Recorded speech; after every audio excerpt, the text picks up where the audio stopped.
दोस्तों एक बार फिर आपका स्वागत है, अभिनंदन है आपके अपने YouTube channel Aryan institute Allahabad में। दोस्तों जैसा कि बोर्ड पर आप देख पा रहे हैं, आज एक बार फिर आपके समक्ष बात करने वाले हैं यूपी डीएलएड प्रथम सेमेस्टर बैच 2022 पर। दोस्त लगातार आपके साथ डीएलएड प्रथम सेमेस्टर बैच 2022 के साथ अनवरत एक वीडियो पर डे आपके बीच में जा रहा है। एक निवेदन आप सभी से करना चाहूंगा कि अगर चैनल पर पहली बार विजिट कर रहे हैं तो प्लीज चैनल को सब्सक्राइब जरूर कीजिएगा। देखिए आप लोगों के समक्ष लिखा है बाल विकास एवं सीखने की प्रक्रिया। बिल्कुल अगर देखा जाए एजुकेशन फर्स्ट पेपर और एजुकेशन सेकंड पेपर, यानी बाल विकास एवं सीखने की प्रक्रिया एजुकेशन फर्स्ट पेपर, वहीं शिक्षण अधिगम का सिद्धांत एजुकेशन सेकंड पेपर पर अनवरत आप लोगों के पास वीडियो जा रहा है और इसकी नोट्स भी हम पहले एक दिन प्रोवाइड कर देते हैं ताकि वह चीजें आप पहले से पढ़े रहें और आगे चलकर जब लेक्चर आपके बीच में प्रोवाइड किया जाए तो सारी चीजें आपको खुद ब खुद समझ में आ जाए। अगर आप भी उस पीडीएफ को प्राप्त करना चाहते हैं, बिल्कुल अगर हस्तलिखित नोट्स को प्राप्त करना चाहते हैं तो मैं आप सभी से निवेदन करूंगा कि वीडियो के लिंक में डिस्क्रिप्शन बॉक्स में जाइएगा, उसमें वीडियो लिंक दिया गया है। आप डायरेक्टली उस पर जाकर आप देख पा रहे हैं सभी सब्जेक्ट की हस्तलिखित नोट्स प्राप्त करें। मात्र 150 रुपए में मामूली सी शुल्क आप सभी को पे करनी है, जिससे पे करने के बाद तत्काल आप प्राइवेट टेलीग्राम चैनल से ज्वाइन होंगे और उस टेलीग्राम चैनल पर सभी सब्जेक्ट के अभी तक फिलहाल के लिए मैं आप सभी से कहना चाहूंगा लगातार एजुकेशन फर्स्ट पेपर और सेकंड पेपर पर वीडियोस आपके सामने जा रहे हैं। चूंकि उसके पीछे कारण यह है कि आप कल किसी ने कॉल भी किया कि भैया आप दो ही सब्जेक्ट पर वीडियो दे रहे हैं। हाँ, इस बात को मैं मानता हूं कि मैं 2 ही सब्जेक्ट पर वीडियो आपके समक्ष दे रहा हूं, लेकिन मैं इतना आपसे कहूंगा कि इस पर अधिकतर वीडियो देने के सिर्फ कारण एक ही है, यह दोनों पेपर आपके 50-50 नंबर के होते हैं। मेरी कुछ कोशिश ऐसी है, यह आपके जो सिलेबस है आधा हम सोच रहे हैं कवर कर लें, उसके बाद जो आपके 25 नंबर के हैं वो तो 8 से 10 लेक्चर में समाप्त हो जाएंगे, उसमें ज्यादा कुछ करने की जरूरत नहीं। इसी वजह से अनवरत इस पर वीडियो आपके समक्ष जा रहा है। बहरहाल सारी चीजें हमने आपको बताया। आज की इस वीडियो में हम आपके समक्ष चर्चा करेंगे चिंतन मीन्स थिंकिंग। इसके पहले हम आपके समक्ष चर्चा कर चुके हैं इमेजिनेशन मीन्स कल्पना पर, कल्पना क्या होती है और कल्पना के प्रकार क्या होते हैं, इन सारी चीजों पर हमने डिस्कस किया है। अब आपके बीच में यहां देखिए लिखा गया है कल्पना व चिंतन में अंतर। कुछ लोगों को बड़ा ही, अगर देखा जाए कल्पना व चिंतन में बहुत माइन्यूट सा अंतर होता है, ठीक है, बिल्कुल एक छोटा सा अंतर होता है, जिस वजह से आप कल्पना को सोच रहे हैं और चिंतन को अगर आप सोच रहे हैं, ठीक है, अगर आप कल्पना और चिंतन को सोच रहे हैं तो उसमें थोड़ा सा अंतर आपको दिखता है। बहरहाल सारी चीजें आपको खुद ब खुद समझ में आएंगी। तो चलिए हम आपको सीधे तौर पर ले चलते हैं मोबाइल की स्क्रीन पर। फिर से मैं निवेदन करूंगा कि अगर आपको नोट्स प्राप्त करना चाहते हैं तो वीडियो के लिंक में डिस्क्रिप्शन बॉक्स में दिया गया है लिंक, जहां पर जाकर आप मामूली सी शुल्क को पे करके सारे सब्जेक्ट की हस्तलिखित नोट्स आप प्राप्त कर सकते हैं। तो चलिए वीडियो को लाइक कीजिएगा, शेयर कीजिएगा। तो चलिए हम चलते हैं अपने मोबाइल के स्क्रीन पर, जहां से सारी चीजें आपको खुद ब खुद नजर आती हैं। तो दोस्तों अब हम आ चुके हैं अपने मोबाइल की स्क्रीन पर, जहां से बेहतरीन तरीके से आप देख पा रहे हैं आज का हमारा चर्चा का विषय है चिंतन मीन्स थिंकिंग, ठीक है। इस पर हम आपसे चर्चा करेंगे। जैसा कि मैंने पहले भी आपको बताया, आपसे कहा जा रहा है कि मनुष्य स्वभाव से ही चिंतनशील होता है। बिल्कुल आप सभी को पता है, हम अगर आपकी ही बात करें तो प्रत्येक दिन आप अपने कैरियर को लेकर चिंतन करते रहते हैं कि अब हम आगे चलकर करेंगे क्या। यही आपका जैसे ही डीएलएड कंप्लीट होता है तत्काल आप सभी इस चिंतन मनन में लग जाते हैं कि भैया अब आगे वैकेंसी आ जाए, हम अपने आप को एक शिक्षक के रूप में एक आसन ग्रहण कर लें, ठीक है। यह चीजें आप चिंतन के द्वारा सोचते रहते हैं। आपसे कहा जा रहा है कि चिंतन शक्ति ही मनुष्य के समस्त प्राणियों में उच्च स्थान प्रदान करती है। यह शक्ति उसे प्रकृति द्वारा प्राप्त होती है। क्या यह जो चिंतन आपका होता है, क्या यह किसी के द्वारा प्राप्त होता है? नहीं, आप स्वयं से भी अर्जित नहीं कर सकते। यह प्रकृति के द्वारा यह चिंतन शक्ति आपको प्राप्त होती है, ठीक है। आपसे कहा जा रहा है चिंतन शक्ति मनुष्य को सभी प्राणियों में सर्वोच्च स्थान प्रदान करती है। बिल्कुल अगर हम आपसे बताएं जो यह आपका चिंतन होता है, क्या चिंतन जानवरों में भी होता है? ऐसा कुछ नहीं, चिंतन नहीं होता। चिंतन सिर्फ और सिर्फ अगर हम बात करें मनुष्य में होता है। मनुष्य चिंतन के द्वारा सभी प्राणियों में अपने आप को उच्च स्थान ग्रहण कर सकता है, ठीक है। आगे आप मनोवैज्ञानिक भाषा में अगर कहा जाए, मनोवैज्ञानिक भाषा में कहा जाए तो चिंतन एक ऐसी मानसिक क्रिया है जिसमें कल्पना, स्मृति, तर्क, ध्यान इत्यादि का समावेश होता है। बिल्कुल आपके मन में आ रहा होगा कल्पना कल्पना हमने आपको पढ़ा दिया है, इमेजिनेशन किसे कहते हैं, स्मृति आपको बताना है, तर्क बताना है, ध्यान बताना है। इन सभी चीजों पर एक एक वीडियोस आपके समक्ष प्रोवाइड किया जाएगा। फिर से मैं निवेदन आपसे करूंगा कि अगर आपको इस पीडीएफ की जरूरत पड़ रही है तो लिंक आपके डिस्क्रिप्शन में दिया गया है, वहां पर जाकर आप डायरेक्टली 150 रुपए का शुल्क पे करके आप इस पीडीएफ को प्राप्त कर सकते हैं। देखिए एक ही सब्जेक्ट की पीडीएफ नहीं, हमने आपसे कहा है कि डीएलएड प्रथम सेमेस्टर के दौरान जितने भी सब्जेक्ट आपके बन रहे हैं सभी सब्जेक्ट की हस्तलिखित नोट्स आप सभी को मात्र 150 रुपए में उपलब्ध है। बिल्कुल आप एनी टाइम, आपके लिए लिंक हमेशा खुली है, वहां से जाकर आप परचेज कर सकते हैं। आपसे नोट करके लिखा गया है, सफल चिंतन के लिए तर्क अत्यंत आवश्यक है। बिल्कुल जब भी आप किसी चीज पर चिंतन कर रहे हैं तो कहीं ना कहीं वहां तर्क करना आपके लिए अत्यंत आवश्यक होता है। ठीक है, अगला यहां अर्थ एवं परिभाषा किसकी चिंतन की आपसे कहा जा रहा है। यहां देखिए लिखा गया है, किसी समस्या का समाधान करने के लिए चिंतन करता है और समस्या का व्यक्ति समाधान होते ही उस प्रक्रिया समाप्त हो जाती है। ठीक है, आपसे कहा जा रहा है किसी समस्या का समाधान करने के लिए व्यक्ति जो है वो चिंतन करता रहता है। बिल्कुल अगर देखा जाए किसी भी समस्या, अगर आपके समक्ष कोई भी समस्या आ रही तो कहीं ना कहीं आप हमेशा उस पर चिंतन मनन करते रहते हैं कि इस समस्या का निराकरण हमारे लिए कैसे हो सकता है। ठीक है, और यहां कहा जा रहा है और समस्या का समाधान होते ही चिंतन प्रक्रिया समाप्त हो जाती है। जैसे ही आपके किसी भी जैसे कोई समस्या अगर आपके बीच में आई है और जैसे ही वह समस्या आपके बीच से समाप्त हो जाती है तत्काल आप चिंतन करना छोड़ देते हैं, यानी उस टॉपिक जिस पर आपको समस्या उत्पन्न हुई है आप तत्काल वहां से चिंतन करना छोड़ देते हैं। ठीक है, अगला आपसे कहा जा रहा है, अतः चिंतन विचार करने की वह मानसिक क्रिया है जो किसी समस्या के साथ आरंभ होती है और उसके अंत तक चलती रहती है। बिल्कुल अगर देखा जाए जैसे कोई समस्या आपको उत्पन्न हो रही है, ठीक है, जैसे कोई समस्या अगर आपको उत्पन्न हो रही है तो आप उस समस्या को लेकर चिंतन करते हैं। ठीक है, और जैसे ही वह समस्या आपकी समाप्त हो जाती है तत्काल उसी के साथ साथ आपका चिंतन भी समाप्त हो जाता है। ठीक है, उम्मीद करते हैं कि बातें आपको समझ में आ रही होंगी।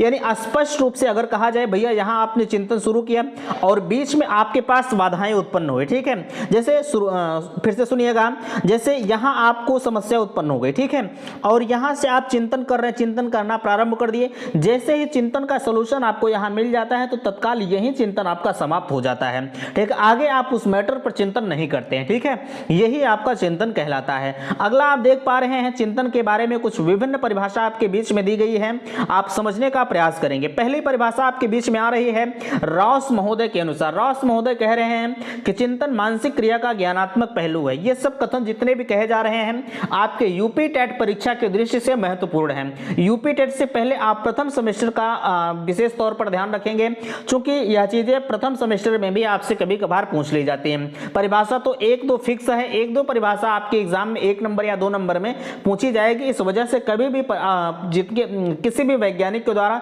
जो परिभाषाएं दी जा रही हैं उससे आप मिस ना करें। ठीक है, चलिए आगे आपसे कहा जा रहा है गैरेट के अनुसार। देखिए हमने आपसे कहा है अगर किसी भी मैटर पर आपसे किसी साइंटिस्ट के अनुसार परिभाषा पूछी जा रही है तो बिल्कुल मैं आपसे भी से कहना चाहूंगा आप कतई परेशान मत होइएगा।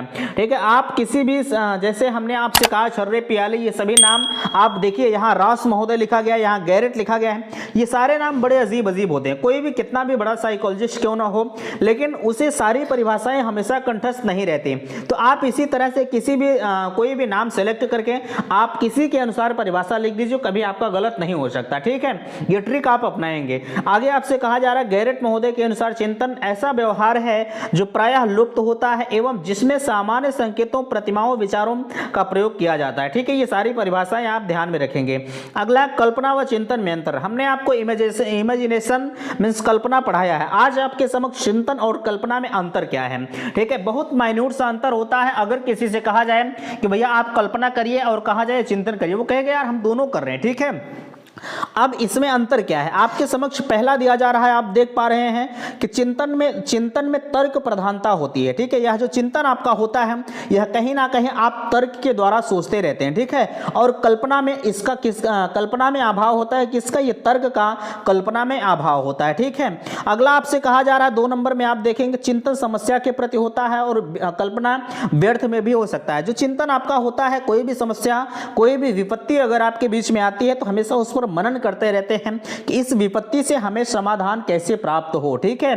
और कल्पना आप व्यर्थ में भी कर सकते हैं, यार काश वैसा होता है, ये सारी चीजें आप कल्पना कर सकते हैं, ठीक है।